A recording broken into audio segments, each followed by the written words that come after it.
One of the ways that you might be choosing to build wealth and create more income for yourself is by lending your money. But how do you know who you're giving your money to and if they're actually who they say they are?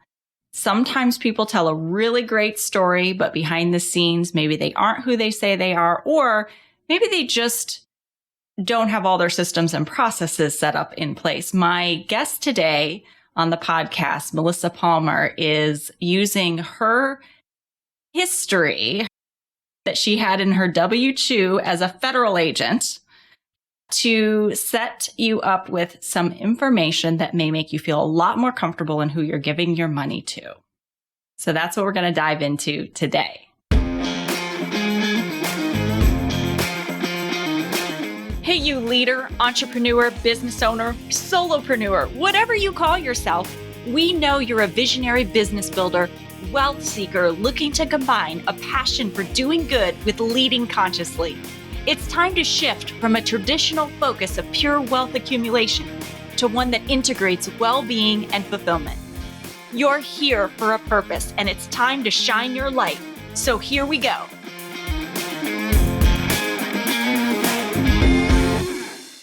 Welcome back to the Conscious Edge podcast. I'm your host, Alecia St. Germain, founder of the Conscious Edge, where I help women entrepreneurs get out of their own way so they can get what they want, build businesses, and live their lives in a way that's joyful, and their business supports them to do that. So, Alecia, I'm so excited that you're here. We met recently and we're immediately fast friends. We bonded over being boxer moms. That's right. So welcome. And if we hear any dogs in the background, we were both just joking before we hit record that whenever we're recording, our boxers are like, oh, what are we doing? This sounds like something fun. Maybe I should go get a toy and I should play with it, even though I'm a couch potato for the rest of the time. Yeah, potatoes activate. Now they became potatoes activate. Oh, I love that. Okay, so Alecia, I'm going to let you introduce yourself and tell us a little bit. Let's start with, what do you do now? Yeah. All right. Alecia Palmer. I live in Monterey, California, and I am a due diligence firm founder. So I founded Capital Verified, and I help private lenders set up their safe lending systems so that they can invest secured. There's a lot of investing that can be done unsafe, unsecured. And so I developed a framework to help them design their own safe lending processes. I love that. I love that. Okay, now everybody's like, how did you get there? And one of my favorite things about entrepreneurship is that life leaves you clues. Everything that you do, everything you go through is gathering different experiences, different skill sets to step into your calling. I truly believe that. So what were your breadcrumbs to get to this point? Yeah, long road of breadcrumbs. I started investing in 2009. Great time to invest, bottom of the market. I am still in the Air Force, but I switched over to the reserves. So I just hit 18 years, but my first 12 years were active duty, and I had this beautiful benefit available to me called the VA loan. So I bought early and multiple times wherever I was living in really unaffordable markets where the original zero down and house hacking occurred. And so Hawaii was kind of my gold mine of investing. But in that time, I was a federal agent for the Air Force. So Air Force Office of Special Investigations, special agent looking at fraud, sexual assaults, export enforcement was my last gig. And so I was really good at it, but I really didn't enjoy it. I felt like it was very taxing, really difficult work. And then the work that wasn't necessarily as difficult, like the export enforcement, wasn't nearly as fulfilling. And so I found myself in this shift where I was like, all right, I'm ready to go to school, get off of active duty. And I realized I had these assets in multiple markets that were cash flowing. And I kind of leaned into the real estate investment space because my intent is and was to get a ranch seller financed. And so Like a ranch with horses or cows? with horses, yeah. So like a little equine therapy, a little bit of regenerative farming programs. I facilitate post-traumatic growth for first responders in nonprofit capacity. And so I saw this like wellness space as this huge vision of mine, but I knew I wanted to be able to negotiate, do the paperwork. And so I started by facilitating other people's transactions. So I was doing that transaction management. I was doing consulting. I was helping people with underwriting and comping and deal structuring. And in the meantime, there was all this yapping about how if you're sitting on money, you're losing money, you should leverage your money and put your money to work for you. And I was sitting on a ton of money from some successful real estate exits that I had. And I felt like, oh, I'm losing money. I need to do something with this. So I found the people that were recommended to me on a silver platter because they were in the masterminds and they were the people doing the big deals. And I lended my money to them and I lost it all. So I'm going to hit pause there because people have experienced that. Number one, you have to, Jonathan isn't here today. He's my regular co-host, but we have to connect you with him because the wellness space is his jam and ranches. And we go back and forth on like sending each other things like this. So you've got to make sure you hook up with him. Good. Secondly, so you give your money to someone, and I watched my mom go through this several times in growing up, wiping out a self-directed Roth IRA wasn't a real estate transaction, but it was a real estate related something that was going to be the next big software, and $100,000 of her money from her Roth IRA gone. Or maybe that one was 25 and then a different one for investing in the advertising platforms that you see on gas stations. And that was right when that was a thing. There was a company that was doing that and she invested $100,000 and that was gone. And so this has affected my family personally. And I know that I hear this all the time from people. So first of all, what was that like for you emotionally? Oh my gosh, I was a wreck. I was so mad. I was so mad.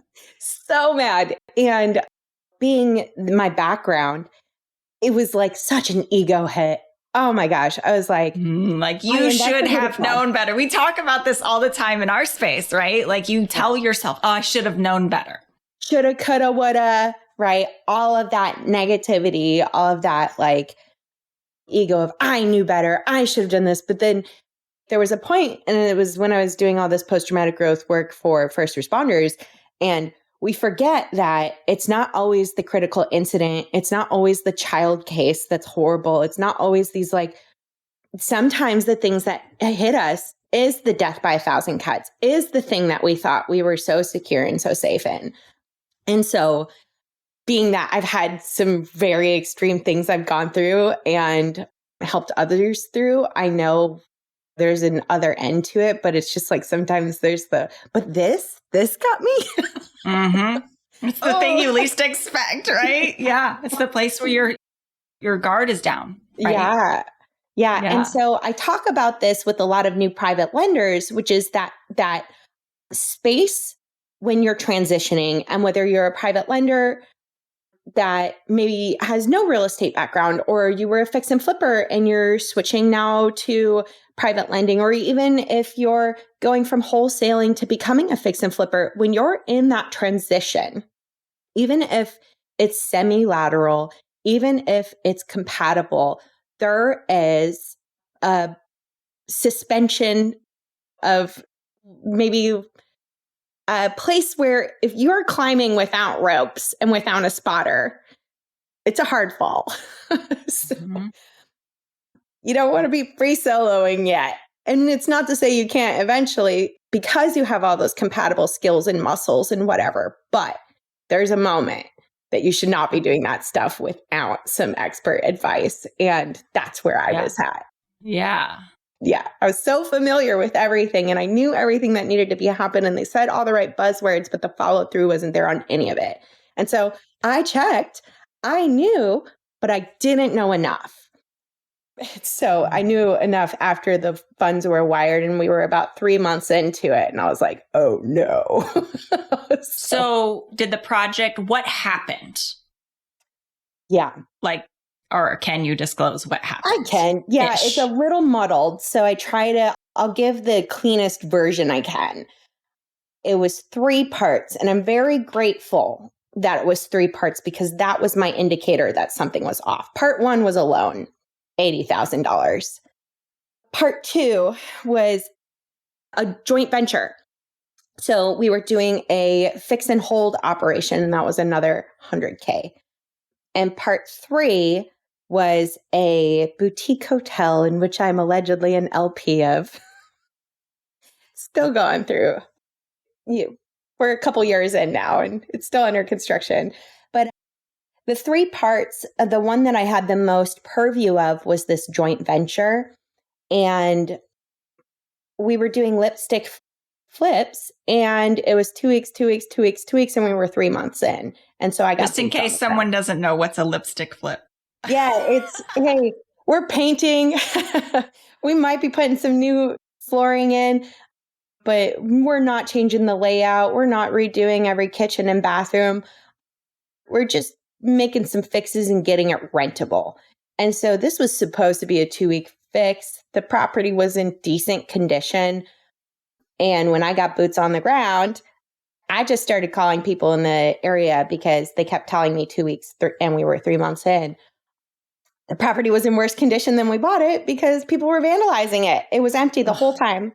And so all the money was gone because we acquired another property in that time and they were paying contractors and nothing to show for it. I had so were they not paying contractors and using the money elsewhere? Oh, they were pocketing the money. These guys were just taking it straight out of the joint account and putting it in their pockets, claiming to pay contractors. That's painful. That's so painful. Okay, so you figured this all out. Yeah. You have to unwind all of this. Yeah. And then what does the recovery process for you look like? Because there's a lot of people who would say, I'm not investing anymore. I'm done. I'm just going to stay where I am. I don't trust myself. Oh, yeah. All of that. Well, I took over to the dumpster properties, the ones that were in worse condition. One was completely misrepresented. So it was never going to be anything anyway. It was missing an entire back wall, burnout building. I was like, okay. I sold that at a loss. And then I kept the lipstick flip that had way more work to do now. I fixed that up for another $30K. So I was just digging in on that sunk cost.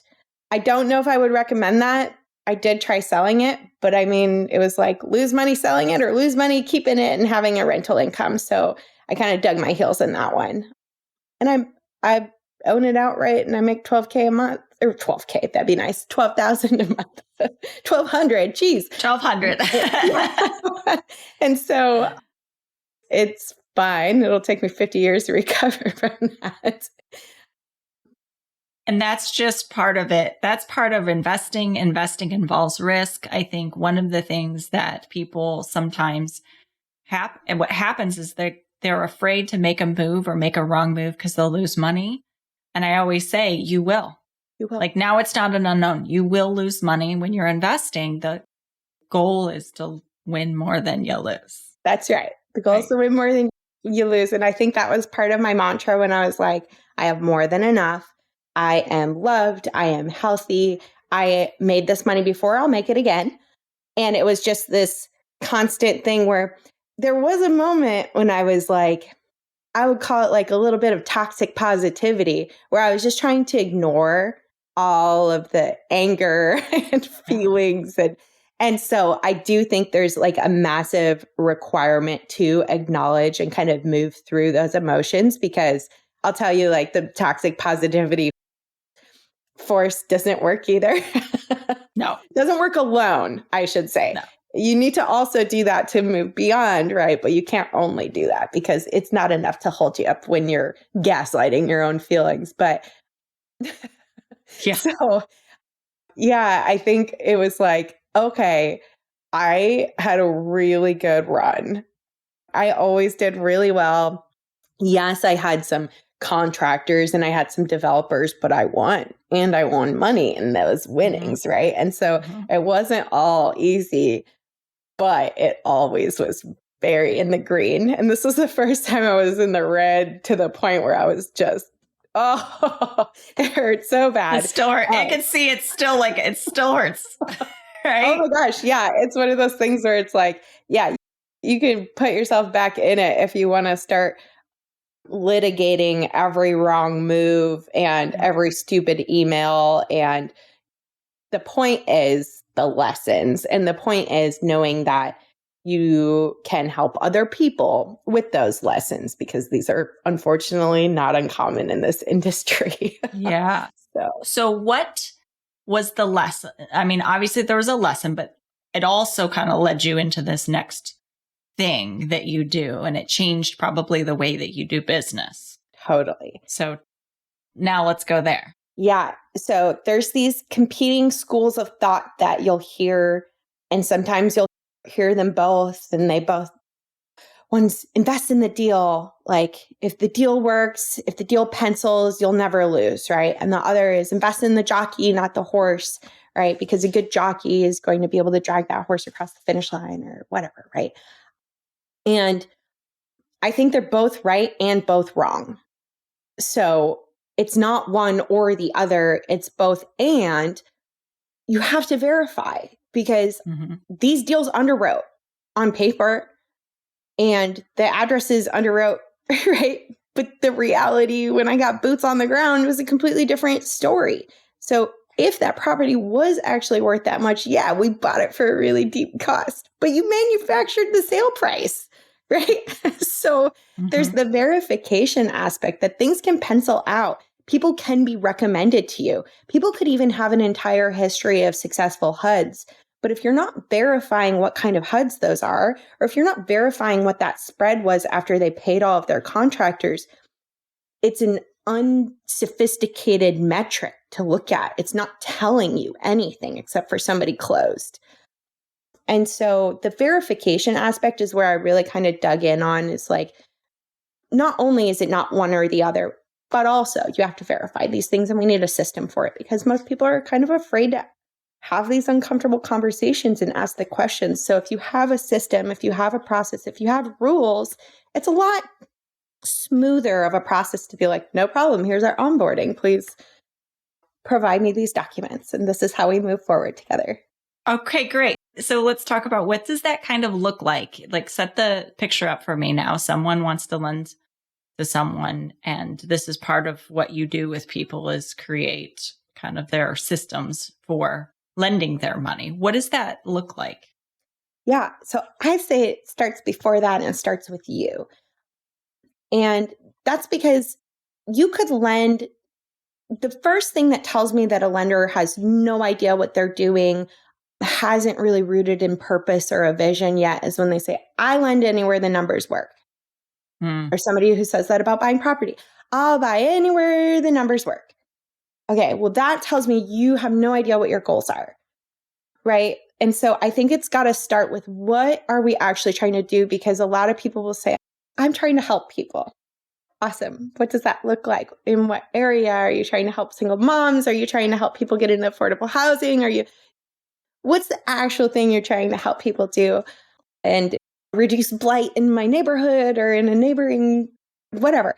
So really understanding that first, and then allowing people to kind of think about, okay, what markets are those in? Because the other problem with lending or even buying real estate is it varies from market to market, from neighborhood to neighborhood. And we started by saying, like, you will lose money. So, like, why do you want to increase your chances for loss? Because the more you spread yourself thin and do anything, anywhere with anyone, the more room for error, the more margin of error you create in that. And so it's kind of creating that tight, not not guaranteeing yourself no loss will occur because risk still exists and the markets shift and things happen, right? But the margin of error can be closed significantly when you can focus on what you're actually trying to achieve. And then also if it's rooted in those purposes and goals, like at least worst case scenario, if money is lost, maybe you're moving the needle on that underlying value that you have that you're trying to achieve. And so it starts with you, and it might be cheesy, but I do think it's important. You know what?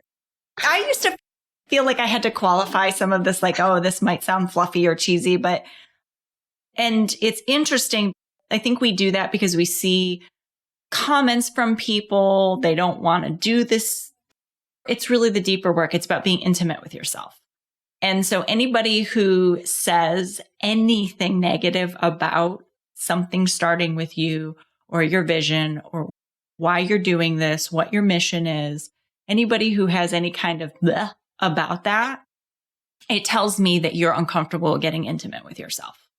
And that is the hard work. That is not the fluffy work. That is the harder work. And that's the work that takes the courage. So I no longer feel like I need to qualify that. If someone gives me flack about that, I'd be like, oh, that's so interesting.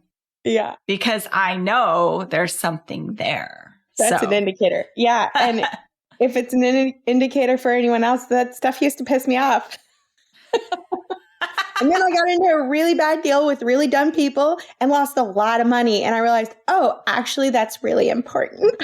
That's the humbling, right? That comes, the humility that comes with experience. And I think every one of us goes through a experience that humbles us. Yeah. And that's part of it. Yeah.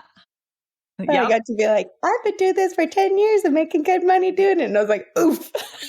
Yep. Yep. Okay. Let's try again. All right. So starts with you, your vision, why, and then what's next? Then we move on to your specific markets and your specific borrowers or clients, right? Even if it's just not lender specific.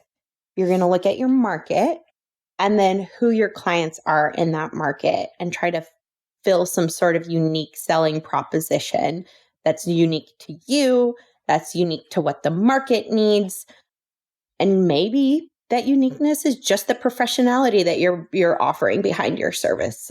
Maybe you're closing quick. Maybe you have a massive amount of connections that can help them.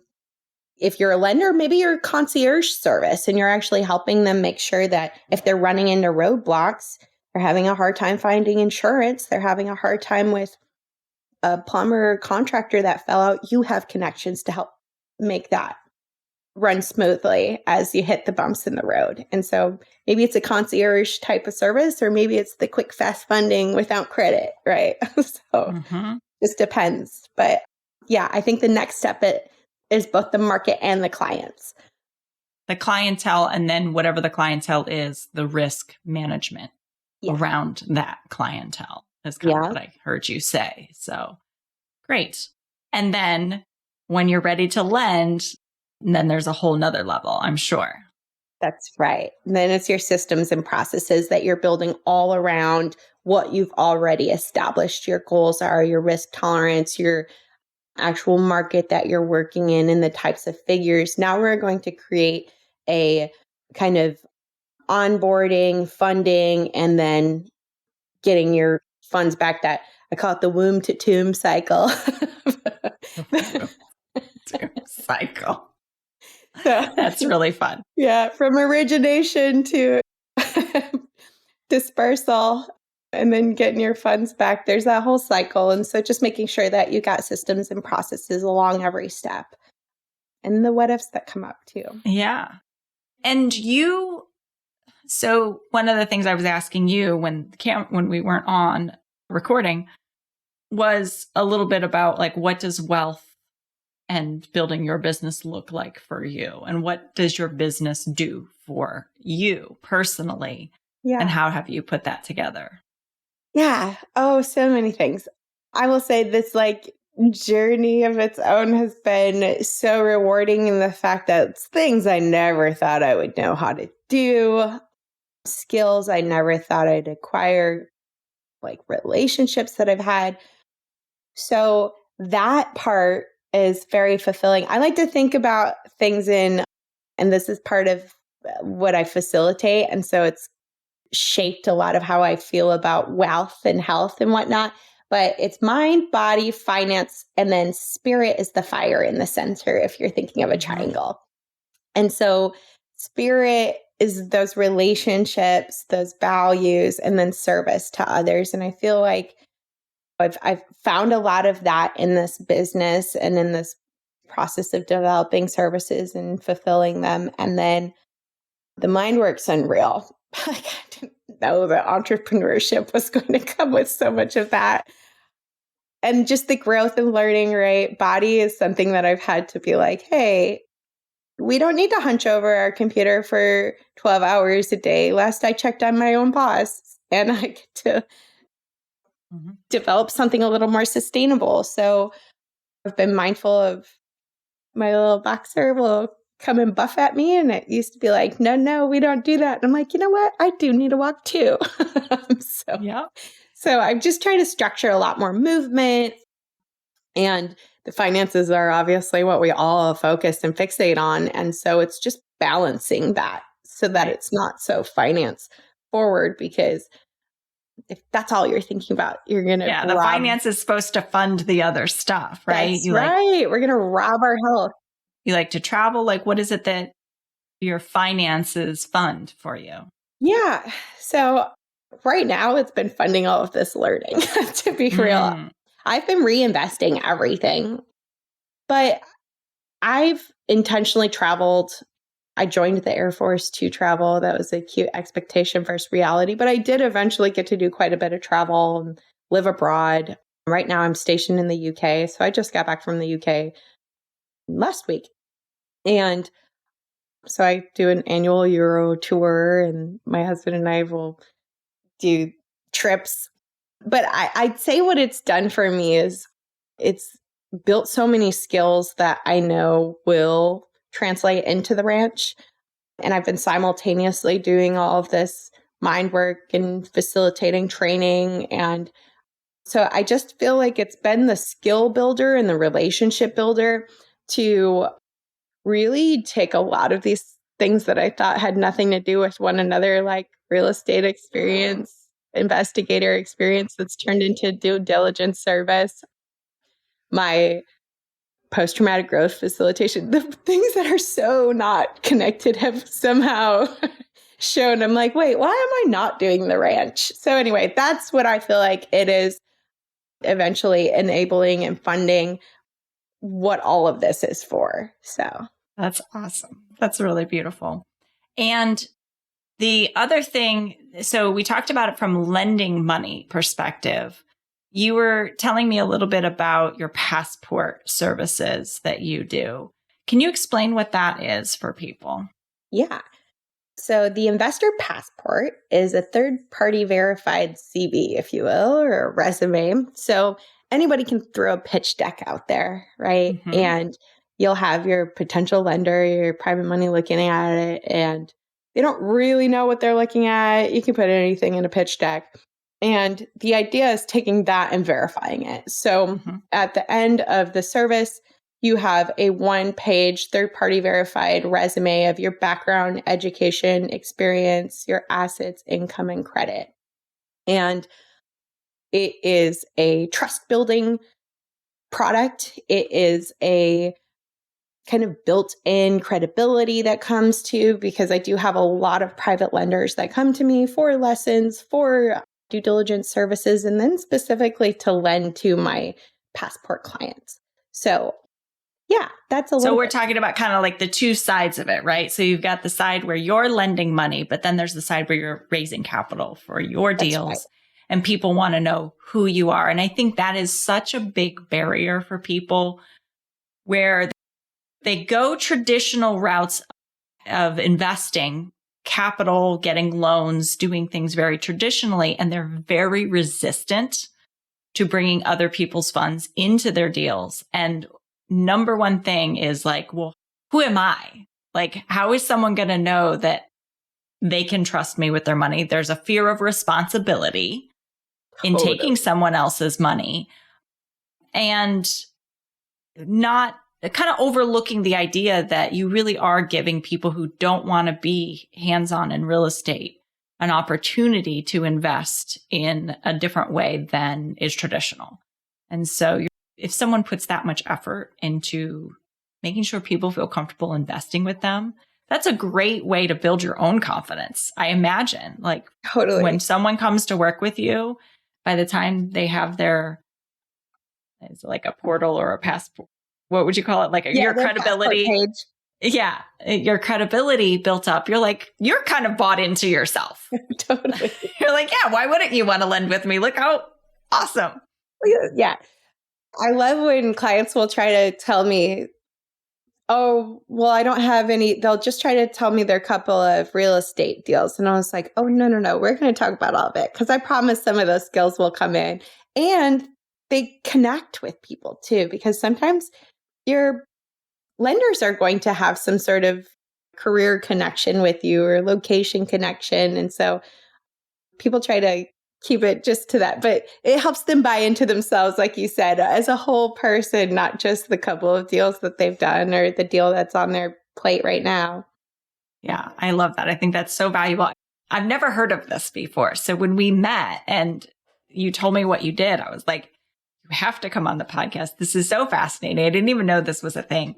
And it's fascinating to me because, and you also, hopefully, I'm allowed to say this, but you said like what you're able to discover about people being kind of in a private sector as opposed to something that's federally regulated. Right. Yeah. Commercial products have a lot more access than the government does. So if you're worried about the government, I'd be more worried about like marketing agencies. Marketing agencies. And oh my gosh. Yeah. All the information that we put out there on ourselves in the way that we're on social media and things like that. I'm sure. Oh, yeah. Fascinating. Okay. So any last words as we wrap up or anything that you would want people to know? I would just say if something makes you itchy and you don't like it, if it's someone telling you to do deeper work, or if it's a borrower telling you some simple, I truly think listening to yourself doesn't mean that that person's bad news. It might mean you have some work to do. And I would just end with like anything that makes you uncomfortable, just question it. Maybe have some lines of questioning for yourself.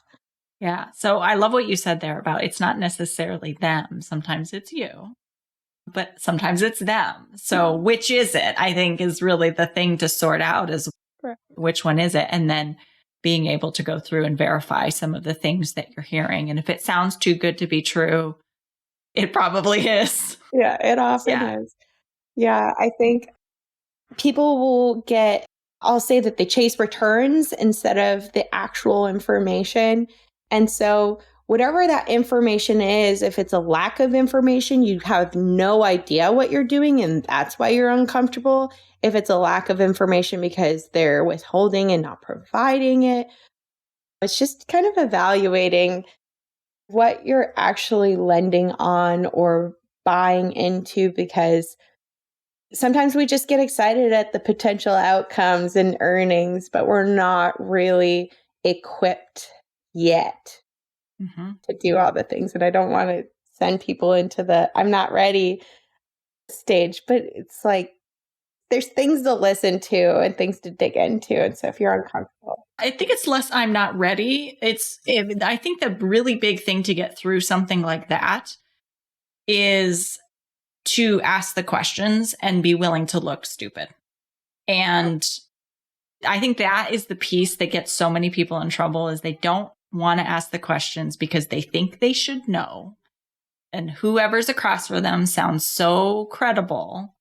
And so when something's not adding up for you, you don't want to say anything, even though your gut is saying something because you don't want to look stupid. And you got to let that go. And here's the other thing. If someone judges you as stupid or makes you feel stupid as you're asking that question, that should be a big red flag. Yeah. Right? For sure. So anybody should want to stop and slow down and say, oh, okay, let me explain this so that and you can feel comfortable. Hostility is a clue. Hostility is a clue. Isn't that the truth? All right. So, Melissa, thank you so much for being here. This was such a fun conversation. I feel like we could go so many directions, and I cannot wait to get to know you more as we continue on with our conversation. But thank you so much for being here and for sharing. Where can people connect with you? Capitalverified.com is where you can connect for services, and at melpalmer.me on Instagram is my handle. So I try to produce some helpful and sometimes funny content because it's a really boring topic when you talk about due diligence. Yeah, but you bring a lot of sunshine to it. So it's a lot of fun. So, all right. With all of that being said, I'm sending you so much love. And if Jonathan were here, he would say, be well. Thanks for listening to the Conscious Edge podcast. Make sure you subscribe and take a moment to be kind and share this episode with someone you care about. Leave a review to help us bring more compassionate leaders building businesses and creating wealth to the table. And for show notes, head over to consciousedge.com/podcast. This podcast and the linked materials are presented solely for general information, educational, and entertainment purposes and should not be taken as personal or medical advice or any kind of mental health treatment. Please consult a medical or mental health professional if you feel you need such services.